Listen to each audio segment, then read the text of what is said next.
What would you say if a cop smiled, leaned in, and said he just wanted to clear things up? If you start talking, you can give away the one detail that turns a simple stop into an arrest. A casual chat can become a full investigation before you even realize what happened. Hit subscribe right now because what I'm about to show you could stop you from talking yourself into handcuffs. Like this video too, so you can find it fast when your heart is racing and you need these exact words.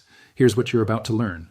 You're going to learn the first question that tells you whether this is just a chat or a detention. You're going to learn the one sentence that shuts down phishing questions. You're going to learn the line that blocks consent searches. And you're going to learn the final sentence that tells police your mouth is closed until your lawyer is there. I've analyzed over 200 body cam videos, and the pattern is always the same. The officer sounds friendly. The driver thinks being nice means explaining everything. Then one extra sentence opens the door to more questions, more waiting, and sometimes a search. Here's the reality. You do not lose your rights just because the officer sounds calm. The danger is not yelling. The danger is talking. If you learn these lines now, you won't have to invent them later when your brain freezes. Now let's talk about why this matters so much. When cops say they want to clear things up, that phrase sounds harmless. It sounds like they're helping you. But most of the time, they're trying to get you talking without a fight. They want your story. They want your timeline. They want you to guess. They want you to fill silence with words they can use later. Most drivers do the same bad thing. They start explaining. They say where they came from, who they were with, what's in the car, why they look nervous, why they're in a hurry, why the address on the ID is old, and why their friend left a bag in the back seat. That is exactly how people dig a hole. Even innocent people sound guilty when they ramble. Stress makes you talk weird. Fear makes you agree to things you never meant to allow. And once you give up ground, getting it back is hard. The first thing you do is force the moment to become clear. You need to know if you're free to go or if you're being held there. Here's exactly what you say. Am I being detained or am I free to leave? Word for word. Memorize that line. You are not being rude. You are not picking a fight. You are asking the most important question in the whole encounter. Let me show you exactly why it works.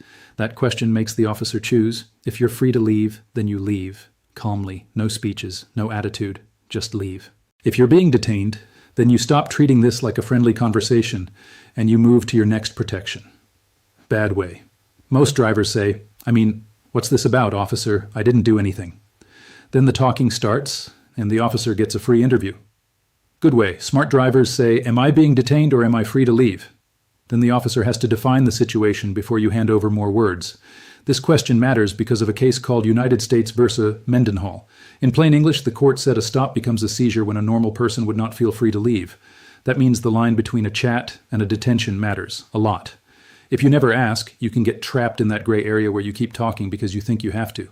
Former police officers have confirmed this works because it changes the tone fast. It tells the officer you know the difference between a request and an order. Here's the reality. If you are free to go, your safest move is to go. If you are detained, your safest move is to stop giving them extra facts. And yes, if you're driving, you still hand over your license, registration, and proof of insurance if your state requires it. This is not about refusing lawful commands. It's about refusing to become your own witness against yourself. Watch what happens when you ask this early. The whole stop gets cleaner. The officer either ends it or the rules become clearer for you. Have you ever had an officer keep talking after your documents were already checked? Drop a comment below because that's the moment most people get pulled into trouble. If the officer says you're being detained, or if they keep questioning you, your next move is simple. You stop explaining and you invoke your right to remain silent out loud. Here's exactly what you say. I am invoking my right to remain silent. Those exact words. Say them calmly, say them clearly, then stop talking. Not mostly stop, not kind of stop. Stop. Listen closely because this is critical. A lot of people think staying quiet is enough. It is not always enough. In a case called Salinas versus Texas, the court basically said that if you want Fifth Amendment protection in a non-custody setting, you usually need to say you're using it. In plain English, silence by itself can get twisted. Clear words protect you better. Here's the trick they don't want you knowing. You do not have to answer phishing questions just because they're asked in a friendly voice. Questions like, where are you coming from? Where are you headed? Whose bag is that? Have you had anything to drink? Why are you nervous? Why did you slow down back there? And do you mind if I ask you something real quick? That is where people sink themselves. Defense attorneys use this exact line in court because it shows you did not waive your rights by accident. You invoked them on purpose. Bad way. Most drivers say, I've got nothing to hide, so sure, ask me anything. Then every answer creates 3 more questions. Good way. Smart drivers say, I am invoking my right to remain silent. Then the officer gets a lot less free material to build on. And let me be clear about something. Invoking silence does not mean you argue. It does not mean you lie. It does not mean you refuse basic ID laws in places where you must identify yourself during a lawful detention. In some states, if police legally detain you, you may have to give your name. That comes from a case called Hiibel v. 6th Judicial District Court. Plain English again. If the stop is lawful, your state may require your name. But that does not mean you have to explain your whole life story. Those are very different things. You can comply with identification rules and still refuse to answer investigative questions. This is 100% legal. And if you ever do end up in custody, Miranda v. Arizona is the famous case that says you have the right to remain silent and ask for a lawyer before questioning. Your goal is not to win an argument on the roadside. Your goal is to say less, give less, and survive the moment without feeding the case. The third move is the line that stops a huge number of roadside searches. Here's exactly what you say. Officer, I do not consent to any searches. Word for word. Memorize that line too. You say it in a normal voice. You do not yell it. You do not repeat it 10 times unless they keep pushing. You just make your answer clear. Most people have no idea how many searches start with fake politeness. The officer smiles and says, you don't mind if I take a quick look, right? Or they say, if you've got nothing to hide, you'll let me check. Or they make it sound like a tiny request that will make everything easier. That is the trap. If you say yes, you can destroy one of your strongest protections. Bad way. Most drivers say, yeah, go ahead, I've got nothing to hide. Then the search becomes legal because they agreed to it. Good way. Smart drivers say, officer, I do not consent to any searches. Then the officer has to rely on a real legal reason instead of your permission. This matters because of a case called Schneckloth versus Bustamonte. In plain English, the court said a search can be valid if you consent, even if you were nervous and did not fully understand what giving permission would do. That means your one-word yes can carry massive weight later. This comes straight from Supreme Court rulings. And there's another case you need to know. Rodriguez v. United States said, police cannot stretch a traffic stop longer than needed just to fish around unless they have real facts pointing to crime. Plain English. They can handle the stop. They cannot turn every stop into a free investigation just because they feel like it. So, when you refuse consent, you force them to stand on law, not pressure. Watch what happens when you say this calmly. Sometimes the officer backs off. Sometimes they try harder. Sometimes they say they don't need your consent. And that's fine. If they already have legal grounds, they were going to search anyway. But your refusal still matters because it stops them from claiming later that you agreed. It keeps the record clean. It protects your case later if the search gets challenged. This is 100% legal. You are not resisting by refusing consent. You are preserving your rights. And if the officer searches anyway, you do not fight. You do not grab anything. You do not block them. You say your line once, then stay calm, and let your lawyer deal with the rest. 90% of drivers don't know what's coming next. If you're still here, you're already ahead of most people.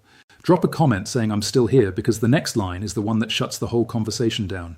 If the questioning keeps going, or if the officer starts pushing harder, your last line is the strongest one of all. Here's exactly what you say. I want a lawyer. Short, clear, powerful, then say nothing else about the facts. Legal experts agree this is your strongest protection because it cuts off one of the biggest dangers you face, which is trying to talk your way out of trouble after the stop has already turned serious.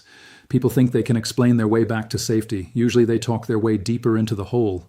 A tired, scared, shaking person is terrible at damage control. Your lawyer is not. Bad way. Most drivers say, maybe I should get a lawyer, but I can explain. Then they keep talking and hand over even more evidence. Good way. Smart drivers say, I want a lawyer. Then they stop answering questions about the case. This works because of Miranda v.